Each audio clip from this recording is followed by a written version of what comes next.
I think for me, it was realizing that like in certain situations that I didn't have the tools to properly combat it. And so when I would get anxious, I would just have to ride it or just, be consumed by it. And that would be really hard. I was having a hard time just even going to school and making it through the day, and my mom wasn't sure what to do either. I have really bad flying anxiety, and people will be like, oh, like just take a nap, go to sleep or something, but it's like, I can't do that because I'm so anxious. Sometimes we experience anxiety that makes it harder to perform our best. Anxiety that is out of proportion to the source of stress we experience leaves us feeling overwhelmed or stuck. When these feelings become more than we can handle on our own, it's okay to seek professional help.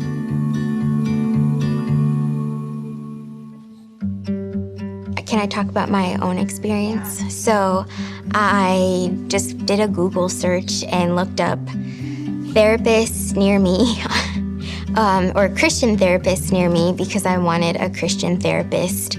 But then also I contacted a friend whose church had like a directory of resources in the area, and it happened that the Google search was also one of the resources that the church offered. So that's how I found therapy. A couple of years ago, there was this really big stigma of Black women specifically going to therapy. We were painted as this picture of, no, you are the superhero, you're the strong woman, you don't need this, you don't need this, you can do this. I had a really crazy moment happen, and I'd called my mom, and I was crying my eyes out, and I was like, Mom, I think I need to go to therapy. And she was like, great. Without me even knowing, my mom, early in my childhood, actually went to therapy. For me, I asked a family friend who was a therapist, who's like connected with the network, and she had a contact, and so I ended up making an appointment with that guy, and I really liked him. So my very first experience of therapy I didn't like, because it felt very like, it felt a little stuffy and I didn't feel comfortable. I got lucky and I stuck with the first person I was given. I mean, I remember the first couple sessions being like, let's get to know you. Therapy, in a lot of ways, is about giving you tools. At first, I was very, very nervous. We had like a consultation. I was like, oh my gosh, what do I need to wear? What do I have to say? What questions do I need to bring in? But immediately when I got into the room, I felt like this just weight dropped off of me. I felt relieved. I felt like I was finally going to be able to understand what I go through and like get the tools necessary to combat it, because I was really beat down by like what I was going through. I was 17 when I first started seeing a therapist, and it is one of the most life-changing things that could have happened to me at that time. For insight, for healing, for just hope for the future. Yeah, therapy saved my life. And allowed me to grow, allow me to change, and allow me to accept the things that I had in me that I did not feel like I could have accepted without it. So it truly saved my life. It's okay to ask for help. It's okay to get help. Commit to it and you'll be in a better place than you were however so many days ago, hours ago, weeks ago. Sarah. I had such a hard time in middle school and in high school. I had so much anxiety, and from going to therapy, it changed my life, and I now live a life I never knew was possible for myself. I'm so grateful for that, and I want everyone to know that that's possible for them. And you're not alone, and you're never alone, and there's always someone that you can talk to. Always, always.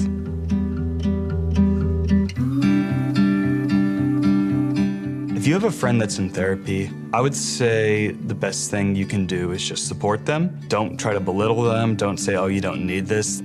Like, say, like, you're doing the right thing, or like, you're doing something that's gonna really help you. That goes a long way. I had a lot of friends who wanted to, get in there with me, which was great at certain moments of that time. Give them space if they need space.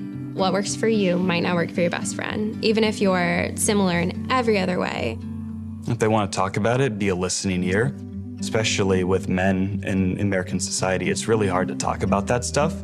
And so when you do, like, it becomes more of a normal conversation. It's good, like, you know, it destigmatizes it.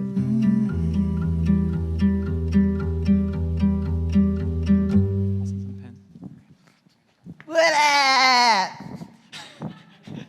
How's everyone doing? Y'all doing all right?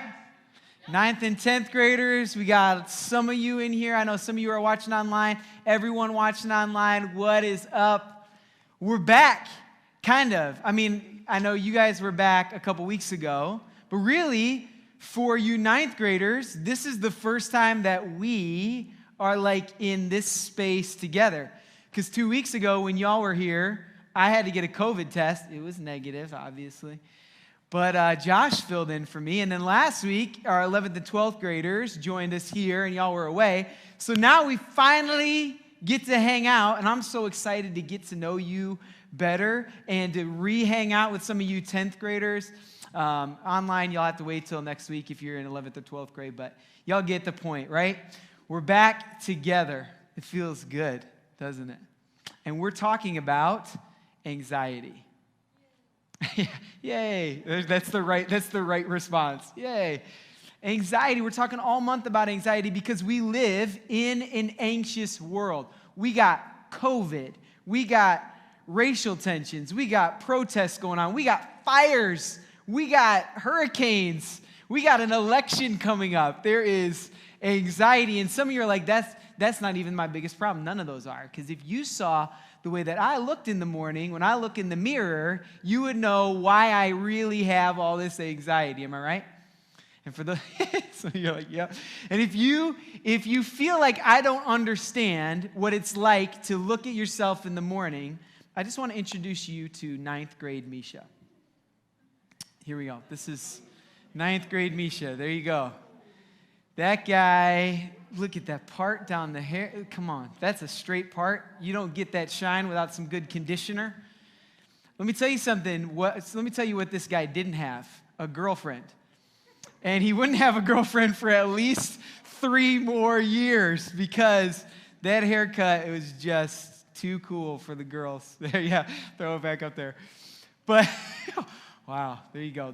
When it came to being cool in high school, this was a hopeless situation for me. And as you can imagine, to transition, we're going to be talking about a couple hopeless situations in the Bible. We're actually going to talk about today a story where Jesus interacted with some people who had for real hopeless situations and how he stepped into their life in a way that made a big difference. So if you have a Bible or a Bible app, you can flip to Luke chapter 8. I mean, we'll throw this stuff up on the screen if you want to look there. But we're going to read a story about how Jesus stepped into some people's, like, really serious anxiety. Luke 8, verse 40 starts like this. When Jesus returned, a crowd welcomed him, for they were all expecting him. So Jesus got crowds. This isn't new. If you've followed the story of Jesus, kind of crowds just, wherever he is, crowds go. Then a man named Jairus, a synagogue leader, came and fell at Jesus' feet. So he's a synagogue leader. This is an important man. His name's Jairus. And he comes and throws himself at Jesus' feet, right? Not something that people that are important usually do. They don't usually, dive at people's feet. But he does this. And he pleads with him to come to his house. And this is why. Check this out. His only daughter, a girl of about 12, was dying. So Jesus got crowds around him, and an important man in the community, comes and dives at Jesus' feet and says, "Come to my house, my daughter is dying." And so Jesus decides, all right, let me go find out a little bit more. So as he's on his way to this man's house, the crowds almost crush him. The crowds are like, well, if he's going, we're going too. And while the crowds are crushing him, a woman was there who had been the subject to bleeding for 12 years, but no one could heal her. We don't know what the bleeding means, but we can imagine this is pretty serious if you're bleeding for 12 years. I mean, I don't know how they got people blood when they needed it back then, but this woman's got a serious condition going on. Okay, so she's been bleeding 12 years, and she comes up behind Jesus, and she touches the edge of his cloak, and immediately her bleeding stopped. And Jesus goes, "Who touched me?" And nobody wanted to admit it was them. Everyone denies it. And Peter finally speaks up for the crowd. He goes, "Master, the people are crowding around you and pressing against you. Everyone's touching you. We're never going to figure out who it was.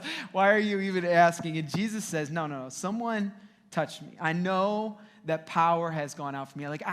There was something different going on here. And then the woman realizes she's not going to go unnoticed. So she comes trembling and falls at his feet. This is the second person falling at Jesus' feet. And in the presence of all the people, imagine how embarrassing this was for her. In the presence of all the people, she told why she touched Jesus and how she had been instantly healed. And so Jesus says to her, "Daughter, your faith has healed you. Go in peace." But remember, they're on the way to the house of a man whose daughter is dying. And so while he's having this interaction with this woman, someone comes from the house of this girl and says to Jairus, the synagogue leader, "Your daughter has died. You don't need to bother the teacher anymore. Don't bother Jesus anymore. She's gone." Hearing this, Jesus said to Jairus, "Don't be afraid." Which, can you imagine a dad just being told that his 12-year-old daughter died? The next thing he hears is, "Don't be afraid." That's kind of weird. He says, "Just believe, she will be healed." And so when he arrived at the house of Jairus, Jesus didn't let anyone go in with him except Peter, John, James, the child's father and mother. Remember, there's crowds, right? Crowds have now followed him to this guy's house. They're all outside. He lets just 5 or 6 people in. And meanwhile, the people are now so sad for this man. They're wailing outside. They're mourning. And I just get this impression that Jesus is inside. He peeks his head out the window. He's just "Stop wailing. She's just sleeping," right? The way Jesus is interacting with this situation is "Okay, don't be afraid." And everyone's crying, and they're just so loud. And he's just, "Hey, everyone, shut up. She's just asleep." And then the people in the room laugh at him because they knew that she was dead. They saw it. "Geez, what are you doing?" And then he took her by the hand, and he said, "My child, get up." And her spirit returned, and at once she stood up. And I imagine everyone's just "What just happened?" And so Jesus is "She looks hungry. Give her something to eat." And her parents were astonished. I'm guessing they were astonished that she was hungry, not that she had just come back from the dead. But he ordered them not to tell anyone what happened, because how are you going to keep that one a secret, right? All right, what I want you to notice in this story is that there are 2 people in hopeless situations.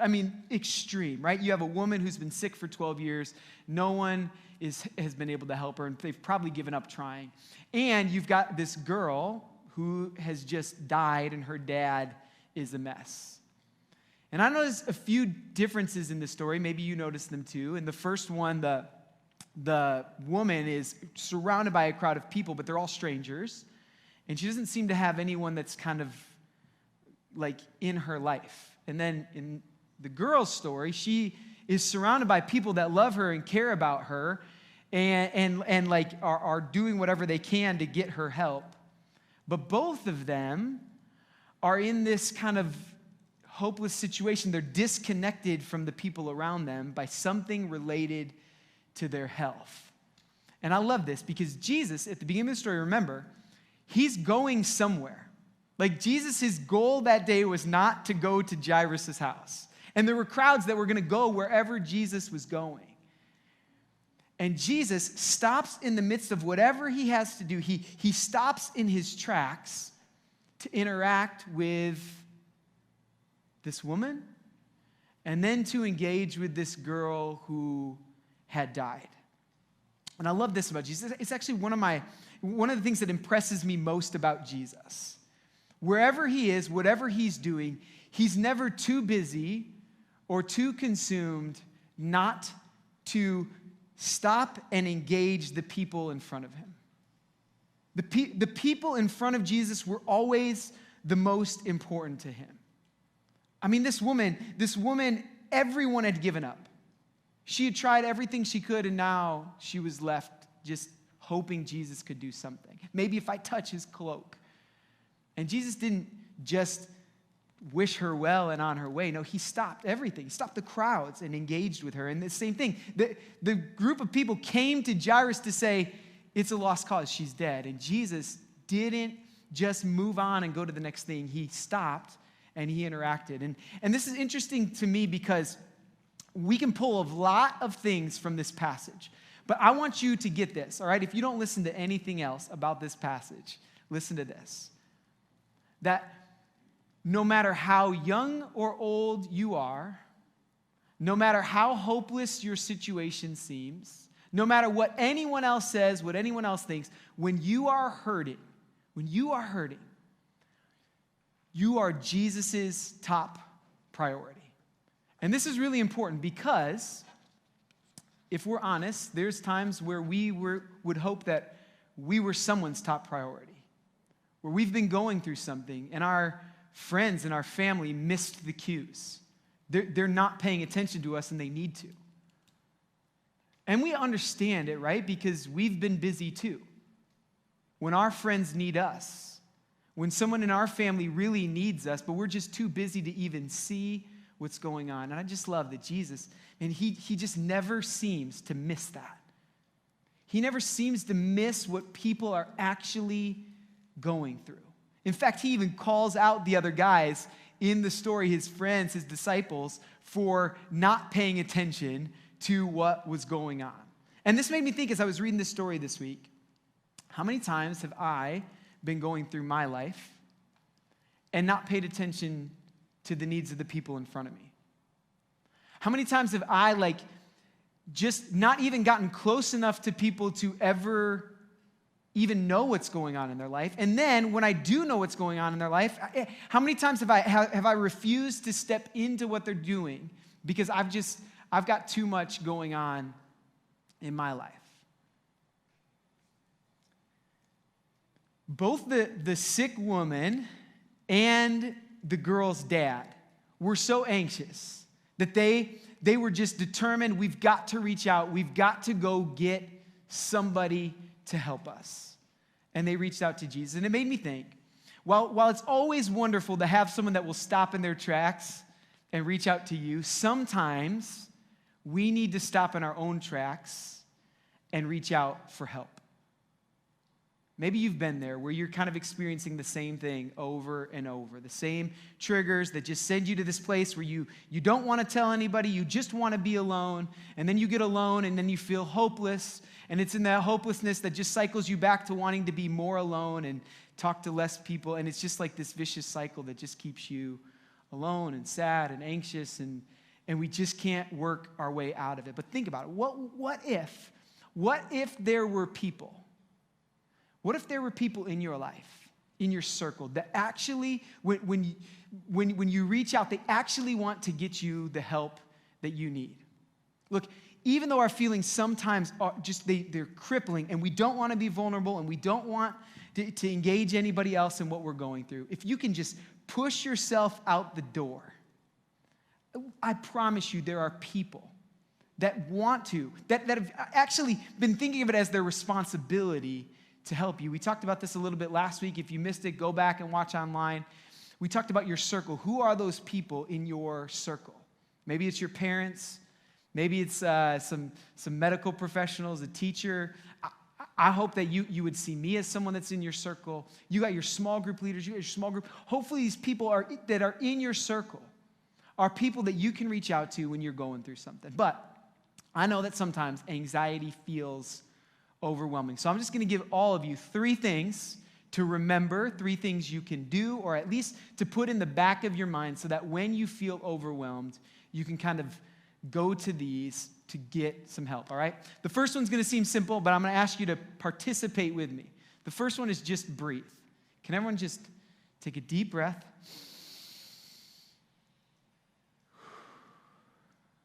Feel that?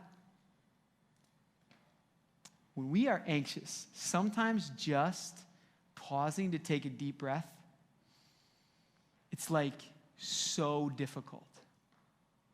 Sometimes when we're anxious, just recognizing that God is with us, even in the midst of it, it can be so difficult. But if we can just learn to pause in the midst of our anxious thoughts and just breathe. And just remember that God is here with me. Sometimes it's a huge first step. If we can just breathe, we can notice that God is here. And while this may seem like a simple thing, it's actually, there's some scientific stuff behind this. It may actually be the difference, if we can just take some breaths when we're anxious, the difference between being completely overwhelmed and being able to cope with the situation that we're dealing with. So the first thing, just breathe. And then, once we've breathed, reach out to someone. Whatever you're going through, if it's just a little bit of anxiety or if it's depression or sadness, whatever you're going through, you don't have to go through it alone. In fact, you shouldn't go through it alone. You have people literally sitting in a pod with you right now that if you reached out to them, you have leaders in your life. You have me. Please, if you don't have my number, get it before you leave today. Because I would love to be someone that whatever you're going through, know that I will listen. And some of you have reached out to me before. Some of you in this room have reached out to me when you're going through something, or have reached out to your leaders. We are a safe place. We want to be a safe place for you. So breathe, reach out to someone in your circle, but let's be honest. Sometimes those things don't feel available or don't seem to be helping. Know this, if you ever feel like hurting yourself, if you ever feel like killing yourself, pick up your phone and make a call. I'm going to put this phone number up here if it's not up there. Will you throw the phone number up for the National Suicide Prevention Lifeline? Will you take a picture of that? Will you, if you're watching online, will you screenshot this? I'm serious about this. If you feel like hurting yourself, pick up your phone and make a call to this. If you already have a number on your phone, make that, call 911. First, make a call, and then reach out to someone in your circle and tell them, hey, I had to make a call to this number because I'm going through something. If you are ever in physical danger, it is the responsibility and the desire of the people in your circle to help keep you safe. And I'm not saying this to scare you or whatever. I'm saying this because suicide is like the second leading cause of death for people your age. It is. And 2 out of 3 people, young people, 10 to 24, who experience suicidal thoughts never reach out for help. This is serious. And maybe you'll never experience these thoughts. And I hope you never do. But someone close to you probably will, even if you don't. So please, if you sense that somebody in your life is at risk of hurting themselves, please, same thing. Call this number. If you think it's imminent, call 911. Get them help. You don't have to carry this burden yourself. You shouldn't have to carry this burden yourself. Can you throw that picture back of 9th grade Misha? Okay, this isn't just this picture of a stupid haircut. Behind that hopeless haircut and that picture day smile was not a lot of self-esteem and not a lot of self-control and a whole lot of anger. And luckily, before I got to suicidal stuff, my anger just overcame me, and I acted out in school. I acted out on the sports teams I was on. I acted out in a lot of environments that I was in. And one of my teachers reached out to my mom, and she said, Mrs. Misha's mom, your son is acting out, and I think you need to get him some help.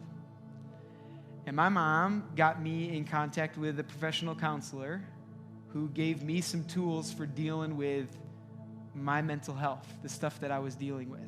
And all throughout my school career, from elementary all the way through to high school, my parents talked with the school to get me help, to get me tools, to get me some things in place that when I was angry or when I was anxious, I could go get help for my mental health.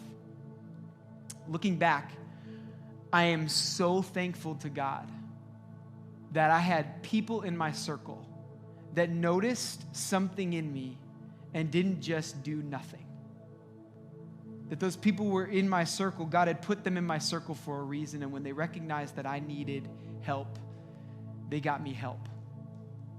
And nobody in my high school, believe it or not, made fun of me for getting help. They made fun of me for my haircut and my stupid clothes. We could have played checkers on that shirt. But they didn't make fun of me because I got help for my mental health. Look, when we have inner struggles, it doesn't mean that we lack faith. It means that we are human. We can actually grow in our faith in the midst of our anxiety when we pause and experience God in the midst of it. But this is just true. Sometimes anxiety is more than we can handle on our own. It's more than one person can handle. So when that happens, we've got to stop in our tracks and reach out. And we've got to reach out knowing and trusting that somebody else is willing to stop in their tracks and connect us to our Heavenly Father, like the woman who was bleeding and reached out, like the girl's dad who reached out to Jesus. We need to learn to reach out to God and share honestly with those who love Him. All right, one more thing. I'm going to challenge you to do something today, okay? When you go home, I want you to talk with your parents. This is so key. Talk with each other in your group in a minute. Talk with your small group leader. But more important than that, have a conversation with your parents today about this.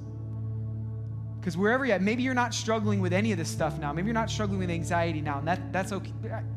I'm thankful for that.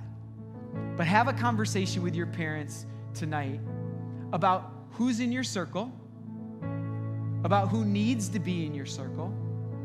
You don't even have to open up about everything going on. Just have a conversation about who's in your circle. If something were to go down, who's going to be there for you? Who needs to be there for you? And then come up with a plan. Come up with a plan with your parents about if you're going to struggle with something, this is what we're going to do. And if you're watching online, you can, right after this, go talk to your parents. This conversation is so, so important. And most important, when you talk with your parents, let them know, hey, if I'm dealing with these issues that I can't handle, this is what we're going to do. And come up with a plan. All right, let me pray for you.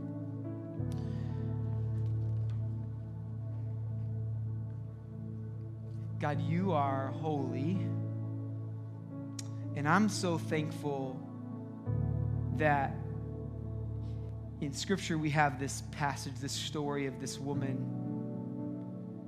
and this little girl. Because it doesn't just point to Jesus as the healer, it shows me that He's willing to step into my mess, into the mess of our lives.